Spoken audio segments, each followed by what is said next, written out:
One of the great things about being a pilot is that you're always learning and always getting to fly new planes. As you guys saw, I got the chance to fly aerobatics with one of our editors at large, Dave Hirschman, the other month, and I got a chance to fly an Icon, but we'll talk about that later.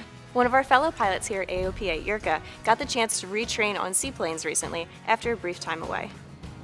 Well, it didn't really start as retraining. I went down to Florida to have fun with seaplanes because I got my ticket, or my license, for those that don't know our lingo, about 2 years ago in the same exact place, Adventure Seaplanes in Central Florida. It was a lot of fun, but I got rusty.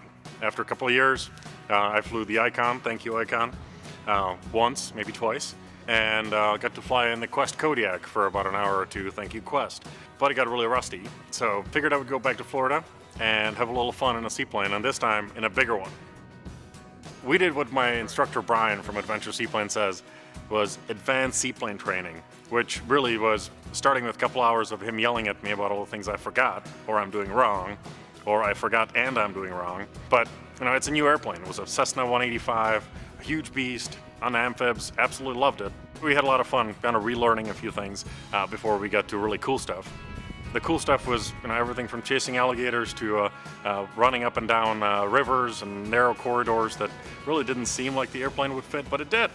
And we got out of it, and it was a ton of fun. But it was not all splashing fun.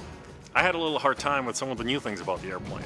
I got the license 2 years ago, and most of my flying was splashing in water. This airplane was an amphibious one, so retractable wheels, and we actually took off from a normal airport before we got splashing. And taxiing a giant shopping cart, not so much fun. In the end, it was kick-ass fun, and I can't wait to get back.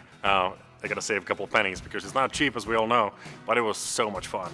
And going down, flying those channels, high-speed taxi in the water, you're kind of picking up one float and splashing around, and you really think that this is just should not be legal, but it is. And sorry to say, my favorite part, or maybe the most memorable, was stopping for lunch, because the amphib has one special thing.